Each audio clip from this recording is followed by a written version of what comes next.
Well met, everyone. I am Rich the Lich. Let's get into it. Before I left on vacation, I put up a video where I showed a map and I talked about whether or not anyone was interested in seeing a little bit of map making and world building and so on and so forth. And there was some good views on that and a comment where there was some interest. So let's jump into this. Now, this is not intended to be a Photoshop 101 tutorial on how to make a world map. I can go over that in detail. I have some other videos where I talk about some little bits and pieces like that. This is sort of intended to be kind of two things, where I'm talking about how you can design some things as a map, but also the principles that you want to consider when you're designing that map, that world, that place, in order to bring it to your table. So if you're just commissioned to create a piece of artwork or a cartography piece, a map, and it's not something that you're going to bring to your table, a lot of this stuff you don't have to consider. And if you're just creating something for like the background or the setting to a novel, you're writing your own book, you're going to become your own George R.R. Martin, Game of Thrones, Tolkien, Lord Middle Earth, whatever it may be. You don't have to consider this. But when you're creating a world to actually bring to your table, to use as the setting for your Dungeons and Dragons game, here's some things you want to look at and consider. Now, I am using Photoshop, and as I'm using digital, whenever I draw, I always have a Wacom tablet. I strongly recommend finding or getting one if you don't already have one. If you are going to draw digitally, it's really difficult to do this with a mouse. But even if you don't have Photoshop, you can certainly just use normal printer paper and a pencil and draw your map that way. If you don't have any artistic skill at all and you're not able to make a cool map, what you can do is there's two pieces of software out there. I highly recommend them. One is called Wonderdraft and the other is Incarnate. And both of these have just awesome software and, an interface where you just click on a brush and it'll draw, and you can draw out all the continents and create your own map that way. It's really cool. I believe they're both free, especially for personal use. But by paying and sort of supporting the creators of those two, where even though I have Photoshop and I feel like I have decent skill in creating the maps I want, I've bought both of those pieces of software and I've supported those creators. It's just going to open up sort of a larger suite and give you more options. But Photoshop is my choice, but you can find enough out there to get out there and draw whatever it is you need. So I'm not going to obsess about every little detail on how I made this. What I did is I drew some initial shapes, and then I kind of used the eraser tool to cut them out. And then I did a lot of texturing with blending modes in Photoshop and just various parchment textures and so on and so forth. And I created this map here. The intention is I created this with the intention of bringing it to my table and actually using it as the setting for gameplay. Okay? Whether it actually happens or not doesn't matter, and whether this thing is beautiful enough for me to print it out and hang it on my wall as a poster, that's wonderful, but there's things you definitely want to consider when you know that you're going to play in this thing. First and foremost, the thing you want to consider is, do you have enough playable space for cool things to happen? So if you look at these large, I'm going to go pink. It's just easier to see everything. If you look at Rune and Emlaith and Menok, Pedgwick, Jahimor, Dashak, Odric, and Axelveer. Those are sort of the names of my nations, kingdoms, if you will. And I have these various continents where all of these kingdoms, and you can see they're all very separate, although Odric, Dashak, Jahimor, and Emlaith are much closer to, they're all on the same massive continent. Axelveer is way up in the north, kind of this ice frozen inspired by Vikings and frost giants and things like that. So I have areas where my PCs can do cool things. There is a lot of water, but I am considering that I'm going to allow ships and whatnot. I made this map before Ghosts of Saltmarsh, the official WotC recently released product where it talks about ships and creating a lot of water-based adventures. I made this map before that book came out, but I knew that I was going to have the availability of ships and pirates and, underground zones and, video game parlance, underground, or underwater, I should say, areas for them to explore. So it's okay to have a lot of water. But the point I'm getting at with all this is, if you're going to create, if I was to, let's just say, create a new layer, and so as I start to draw, if I create a continent like this, okay, and then I create one down here. Let's assume that everything white is water. If I don't want to deal with ships and pirates and undersea adventures, there's not a lot going on here, right? There's just not enough space. Unless this continent, scale-wise, is, you know, from here to here is 1,000. That's a horrible, you get it. Unless that's 1,000 miles across, there's just not enough space for things to happen. There's too much water. So you have to consider when you're creating your map, where do you want some cool things to happen? I want something cool to happen in the north, but if I start bringing this down and I say that there's this ancient elven kingdom, I don't know where I'm going with this stuff yet, but I want something down here to happen. And notice we're creating a pink map, so this is really cool. Okay, so right down here, elves. Okay, this will be dwarves. I don't know what the hell that means, but whatever. This is Tarasques. Yeah, plural, right? But Tarasques, mounts. In my world, horses don't exist. Everyone rides on baby Tarasques. But what this is doing, though, is it's starting to inform me of some cool spaces for cool things to happen. What's the one thing about a Tarrasque? They travel the areas and they just destroy everything. So these guys have these Tarrasques, they're babies, but they all came from some larger mother, father, whatever, right? So the Tarrasques have eaten away at the land, okay? And I'll show you what that means in just a moment. But I've got Tarrasque mounts, and then down here is the Chained Island, where the dragons, if I'm going to have Tarrasques as mounts, then why not have dragons that don't fly? There's some ancient god that punished the dragons for, you know, not revering him. The dragons basically thought, we're powerful enough, we don't need to follow the faith. And the god punished the dragons by chaining them to the island of chained dragons. That's a corny name, but whatever. But the point I'm getting at is I'm creating space for things to happen. And I'm starting to think a little bit about where do I want this cool stuff to happen. Like I said, if all I had was just this, none of that cool stuff is going to happen. You know, so you need to have enough playable space for some neat things to go on. So the next thing I'm going to do is I would start chopping away at this a little bit, right? And I'm not going to do that for the sake of this video. It's going to take forever, but I'll start chopping away. Now the elves, I'm thinking Lord of the Rings. I'm thinking that very fancy, elegant, very sinewy, flowing motif, right? So I'm going to kind of flatten this out a little bit. I'm not going to do anything too crazy.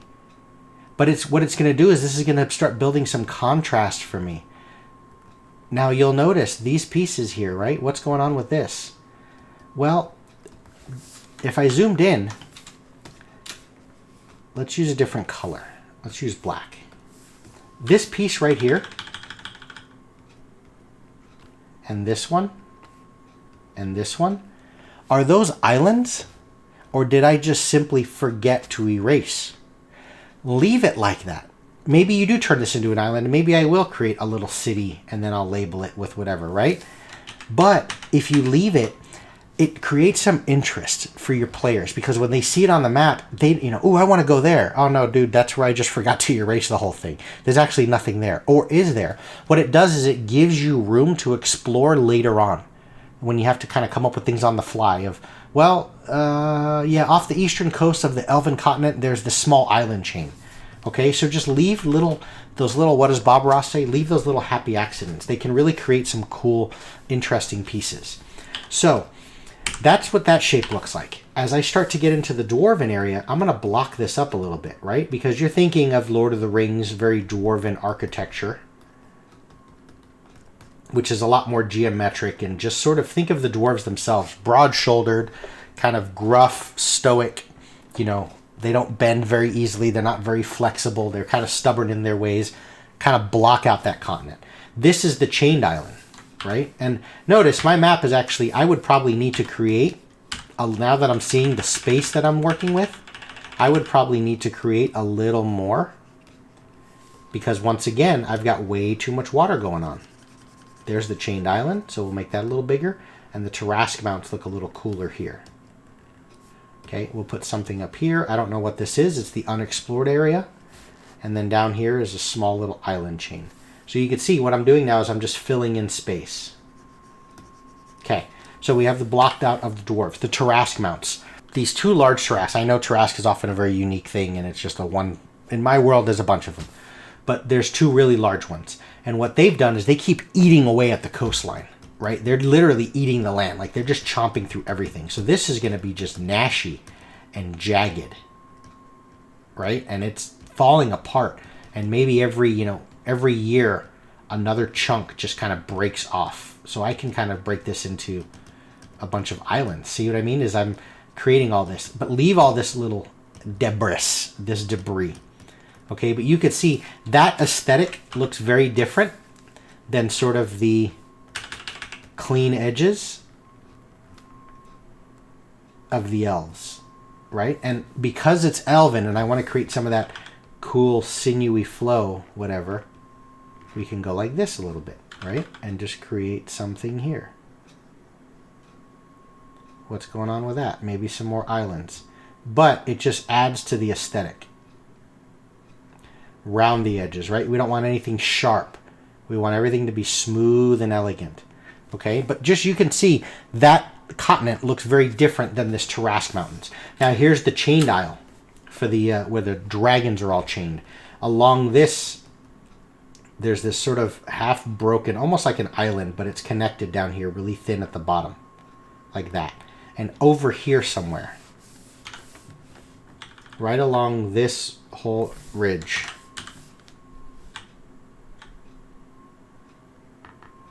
that's where all the chain dragons are, from there.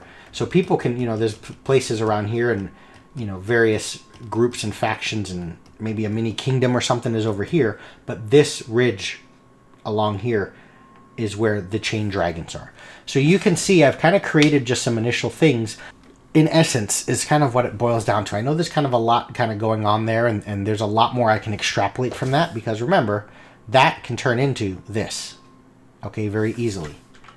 But the point I'm getting at is you want to just create cool playable spaces and then think about a little bit of what's there and allow the function to inform the design. Okay, and what I mean by that is, so because I decided to come up to create the Tarrasques first, and the babies are mounts, so they're awesome mounts that everybody wants, but they only come from that island, so you got to figure out how to get them onto these other continents, right? There's these two larger Tarrasques where all these baby mounts come from, and the two larger Tarrasques, because I'm thinking functionally, these things need to eat, and they eat everything as a Tarrasque does. It just a swath through the land and just destroys everything. It eats everything, including the ground, the terrain. They are eating away at the land, and it's cracked this land and it's starting to float apart into this little island chain. That is the function. So the land functions as sort of a feeding ground for the Tarrasque, which is why there's so many there. And that informed my design. I created the design that way. Instead of doing it the other way, where I just created some cool swirls first, pretend I didn't know there was going to be elves here, but I just wanted the design of this to look neat, and I made it look like that. But when you're designing for aesthetics first, yes, it's important. You want things to look cool and enticing, but I don't know why that looks, this continent here, I don't know why this continent looks so different from this continent and looks so different from this continent if I'm designing first, right? But by thinking of function first, I wrote Tarrasque mounts before I drew this. I wrote dwarves and I wrote elves. Okay? The elves need a place where they can function. They need a place for how they are, what they do, how they live. And that has informed the design of this place. The dwarves, because of how they are and how they function through society, and just the nature of their armor and how they build and their hallways, they're very square and blockish functionally. So when they walk through an archway or a door, their doors are not, very elven and flowy in nature. Their doors are very blocky. Their architecture looks like this. It's very blocked and geometric. And as a result, the continent looks like that. the Tarasques. To function, they need to eat. Eventually,